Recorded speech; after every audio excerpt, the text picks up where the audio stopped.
you said in the book as like a throwaway comment, and I thought was something I just wanted to open up a little bit more.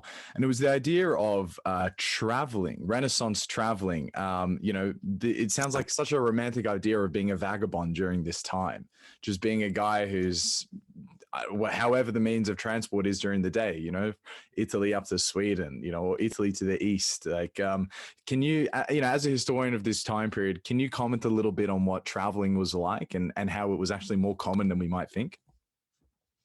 Sure. Well, it was very common. Machiavelli himself travels a great deal. He spends huge periods of time traveling around France, into Switzerland, what we now call Germany, around northern Italy, always on horseback. I think maybe once he goes by ship, but I don't quote me on that. Mostly it's on horseback. And everything is moving. It's long, as you'd expect. It's painful. He often complains of saddle sores. Money is a big problem. Yeah. It is expensive, because you need to, stay somewhere. You need to eat. You may have a servant with you who needs accommodating as well. You've got a horse that may need changing, or the very least needs feeding, and needs somewhere to be kept. May need reshoeing, etc.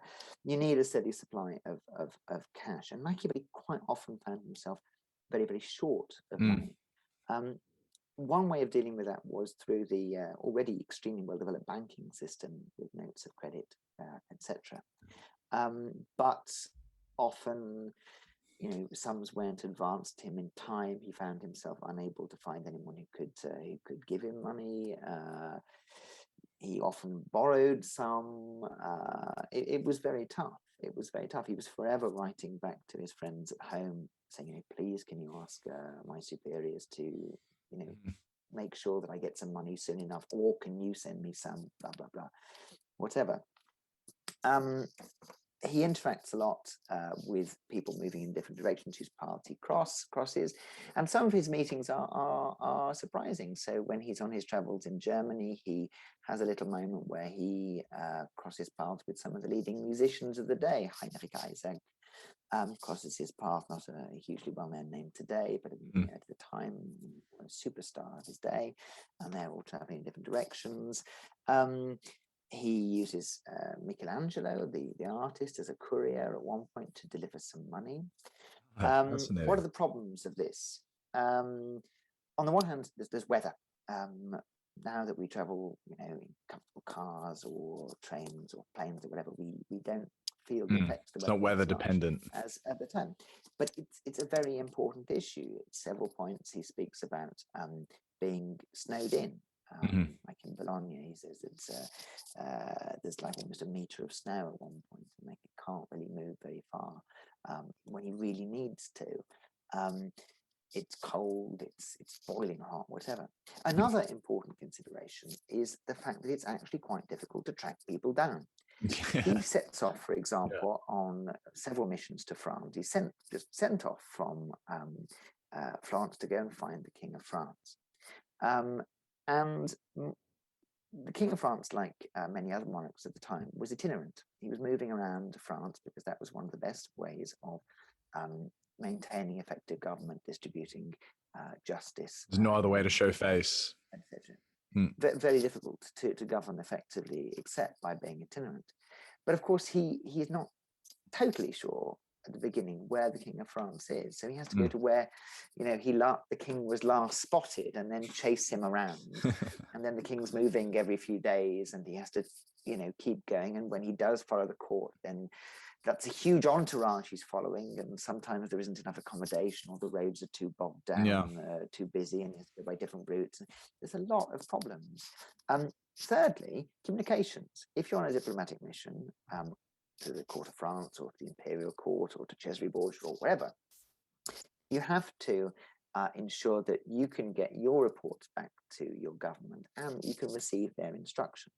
Machiavelli, for most of his career, is not an ambassador. He's only given ambassadorial powers once, and very briefly on a very important mission late in life. And what that means is he doesn't have autonomy to decide things for himself. he can't sign anything on behalf of France. He can't really negotiate except within very, very tightly confined parameters. So he needs good communication. But it takes, a long time for a letter to go back and forth to France. And instructions and reports are crossing over constantly. So by the time he receives instructions, they might be outdated already. By the time his report arrives in Florence, things might have changed radically as well. So everybody's sort of operating in the dark. And coupled with that, there are several periods in his life where everything just goes missing in the middle. It just disappears. It disappears because the process of sending messages either by couriers or just people who are going in the right direction is inherently unreliable. Also, don't forget that this is, in order to go anywhere in Italy, you're probably going to be crossing a war zone. And that's very, very dangerous at this time. If you have diplomatic cover, then to a certain extent, diplomatic protection, and to a certain extent, that you are a little bit safer than you might be. But it's still dangerous. There are marauding bands of soldiers wandering around in the countryside. There are the threat is real. Fields. Yeah, it's extremely real. And very present. And you just can't forget that. He describes scenes of absolute desolation. Wow. But isn't that so romantic? The notion of you're on horseback riding through middle-aged Europe. I mean, I just thought that was so amazing. So he did a lot of France, a bit of Germany, a lot of Italy. Did he ever make it outside of Europe, or did he get into Northern Europe ever? Well, he does. It depends how you mean. He doesn't make it to Scandinavia, put it that way. He doesn't go to England. But maybe the United Kingdom?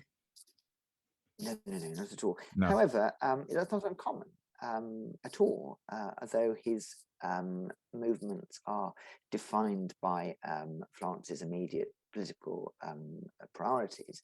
There are a great many people who live at the same time who do make enormous journeys of that kind. Wow. Michelangelo, almost Machiavelli's contemporary, as a young man, gets into a fight with a guy who breaks his nose, another artist, who then goes and works in England and spends most of his life there. Wow. Of course, you have people like Ciriaco d'Ancona, who spends a lot of his time further east. Venice has a trading empire that encompasses most of a great deal of what is now Greece. It has a settlement for a brief period. I mean, it has Crete. It has for a brief period it dominates Cyprus as well. It has settlements in Beirut. Artists are going to paint portraits of the Sultan. Amazing, yeah. It's although we might like to think of it as quite a parochial period, it's anything but.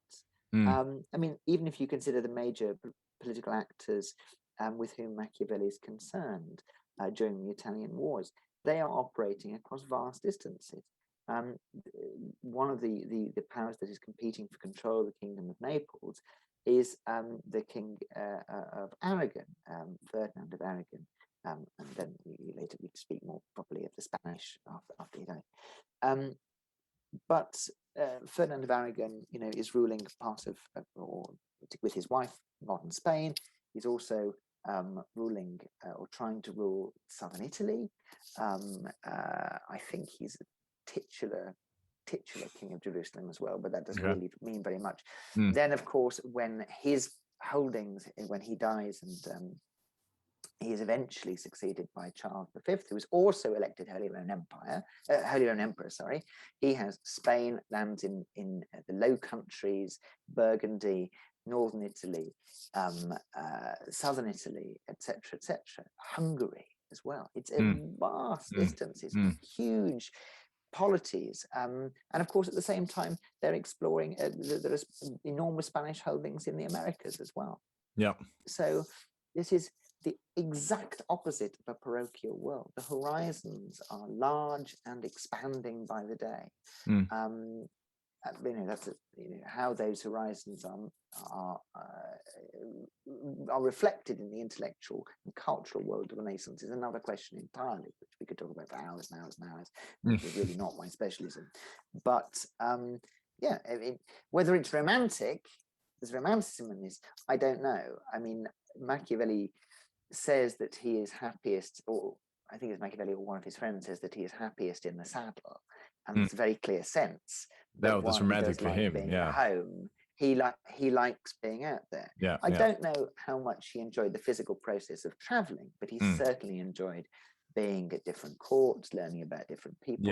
Yeah. He's a very acute observer of peoples and places. Yeah,